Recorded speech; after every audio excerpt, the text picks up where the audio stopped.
fix with my ghost. Nobody know how it goes. Pray to relive forever. Pray to face get exposed. Hey guys, what's going on? Back at you again. Will I am with Q&A number 2. I had so many questions that's kind of been backlogged that I needed to go over with and put on camera and record for you guys that I figured I'll do it now. I did the Q&A about the company Fit for Reality and myself.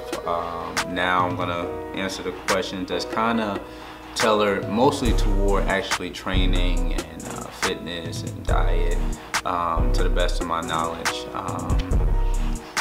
Let's go. Also, I stated before, if you guys have questions and you email me at fitforreality@gmail.com, I'll respond to it. All these questions I've already responded to, but I responded to the individuals that sent the questions. I figured it'd help the majority of people if I just answer them on camera, just in case someone else had the same questions. That being said, if you send a question, go ahead and send the company you're from or represent. Also input in there your name or your user tag on YouTube or whatever it is so that I can reference it in the video. Question number 1. Is cardio necessary for fat loss? There's a few things with cardio and fat loss. Fat loss is simple. Losing weight is simple. It just gets a little complicated depending on which person you are or which body type you have. It's calories in versus calories out. It's that simple. But when you start talking about cardio and whether it's necessary or not, it depends. And what I mean by it depends on whether, you know, the type of person you are, whether you're a track runner, or you're a firefighter, police officer, or you're a lawyer, a receptionist, secretary, those jobs where you sit a lot and you don't move, well, your activity level is a lot lower. That being said, a lot of the time, if your activity level is that low and you're not active in the gym, and then all of a sudden you start going to the gym, you start weight training, you start being consistent, you start instantly losing weight because you boost your metabolism and you're basically being active. You're creating a more active lifestyle, excuse me. So that, you know, basically influences your how do you say, what it basically determines on how much and how fast you're gonna lose weight. So it depends on your body type, it depends on your activity level. It's all about energy, expended energy. Question number 2. There are a lot of individuals in my gym that are obsessed with putting on size. Some of the individuals putting on size, I feel shouldn't be doing so. What is your input on always having to get bigger and bigger? Well, there's a few twists to that. My feelings toward things, yeah, everyone wants to be huge, I get that. I think there's a time and place for everything, and what I mean by that, if you're, you know, gotta be politically correct because I want to make sure I don't offend anyone, so the disclaimer is out there. I'm not trying to offend anyone, but I had a client, prime example, I have a client, he was 230 pounds. His legs wasn't really developed. They kind of lagged behind big time. Had some good size on the shoulders. Upper body was pretty okay as far as when it came to building muscle mass. He was obsessed with wanting to get up to 250 pounds. I want to be 250, I want to be 260. Well, at that current state of where he was at 230, he lagged behind in lower body development, and on top of that, his upper body development, he had a good foundation there, but his diet wasn't correct. in the sense of trying to put on the right weight. Thus he was getting a lot of excess fat, especially in the chest area where it started to look like female breast tissue. I'm not talking about like gynecomastia, I'm just saying just from excess body fat. But he was still so obsessed with, I wanna put on weight, I wanna put on size, I wanna put on size. But for what? There's no point. I tried to explain that to him. He didn't agree, and that's perfectly fine. That's his right.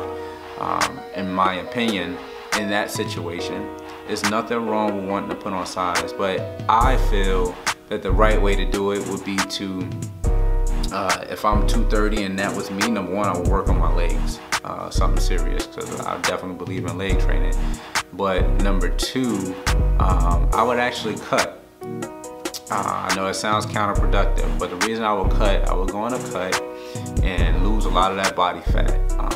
Try to get down to at least the low teens in the body fat percentage. Body fat percentage really don't mean anything, but you just use it as a tool, as a part of your diet or your cutting program. Get your body fat under control to a point where you can actually see some of your muscle tone, you know, some cuts here and there, but you don't have all that excess. Just, you know, you look at someone's stomach and they don't even have the outline of abs at all, not even shadowing on their stomach. You know, you look at their chest and like I said, they have the breast tissue forming and the nipples and stuff like that. You need to get rid of all that. So you need to cut and lose and lose and lose until you reach that point where you got rid of all that. At that point, you may have cut off maybe 20-25 pounds at that point. Now, you were 230, now you may be 205. Now, it's gonna take a lot of work, and it's just part of the process, but now you can put that weight back on in a good way. And what I mean by that is start watching what you're eating. You're not eating all these greasy foods, fried foods, and all this crap. You're actually paying attention to your diet, you're on a program, and you're sticking to it. You're eating some good carb sources, you're getting some healthy fats, and nothing in excess. That way you'll allow your body to, you'll build your body up the way you want to build it up. And also training legs is going to put some size on you, put some weight on you anyway. So it may take you longer to hit that 250 goal, but the thing is, you can probably get back up to 230 and look like you weigh 250. So take advantage of that. That's my opinion on that. Does every workout have to be high intensity? I do a lot of high intensity workouts, but that's just me. Every workout does not have to be high intensity. I do have that mindset of I like to be sore the next day, but soreness does not automatically say that you're stimulating growth. That's just something that I like, and I'm not always sore, except for on legs. But yes, you can have a few workouts or as many as you want where it's low intensity, where you're actually doing maybe a moderate set of reps with a heavier set of weight that you're using. I would just say focus on what you're doing. Whatever your programming is, stick to it. And what I mean by programming, when we do a program, it's basically an entire program. It's your meal, your nutrition plan, as well as whatever your split is going to be. Your split is going to be how many days you're going to train, whether it's going to be front heavy, back heavy, or whether it's going to be a push-pull leg split. All of that is a part of your program. So get your programming set and stick to your programming, and you'll be set. I constantly have issues getting focused at the gym. You always look so happy in your photos and videos. What motivates you? Well, I'm not happy every day. I'm a regular person, just like you guys, but I try to be. What motivates me in the gym, and it may not hit home with you guys, but I treat everything like it's life or death. I get under a weight, I get under a set or whatever. If I need to do 50 reps or whatever, I need to get that done. And if I don't get that done, I feel like I'm failing myself. I can't afford to fail. I put a lot of stress, I put a lot of emphasis on that, because at the end of the day, a lot of people depend on me. So I look at everything in life that way. I just push till I can't push anymore. And I think that's a part of mental training. You have to train your mind just the way you train your body. And you're gonna come in and train your body hard, might as well train your mind hard. Your mind will always fail before your body does if you don't train it properly. So you just gotta focus and push through and tell yourself constantly, remind yourself on why you're doing what you're doing. Because if you're just doing it for someone else, it's not gonna last. If you're doing it with someone else and that's the sole reason that you're doing it, it's not gonna last. You gotta do it for you and only you. No one else can get in here and do this for you. Treat it like anything else in your life. Treat it like your professional goals, your job goals, whatever your aspirations are in life itself. You need to do that in every aspect of your life. So yeah, I treat it like it's life or death. I treat it like if I don't complete a set, I don't complete a meal plan, I treat it like I'm failing myself, I'm failing my family. The simple thought of that pisses me off. It makes me angry. You know, if I don't get to the gym and do what I'm supposed to do because of my lack of effort, I feel like I'm letting my fellow officers down. You know, I'm letting them die out there on the street. It's that serious. That being said, you know, I gotta get my head up out my ass and get moving. So whatever it is, I gotta get it done. Let's see. Last question. Why are there so many different diets out there? That's kind of a generic question.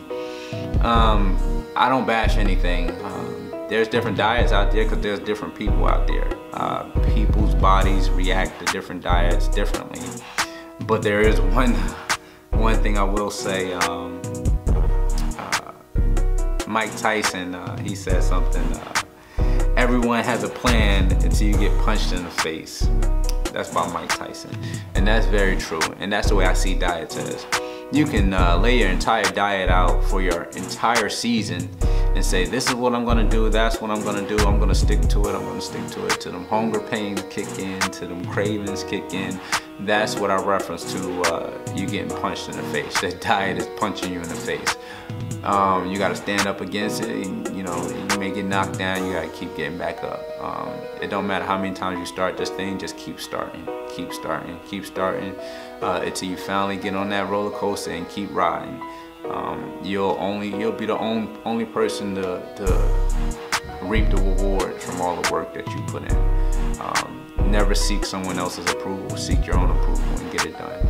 But that's it for all these questions. Keep sending your questions in. I'm gonna keep answering them. I'm gonna keep making videos. Hopefully it's inspiring you, it's motivating you to get things done. But everybody's reality is different. Be fit for yours.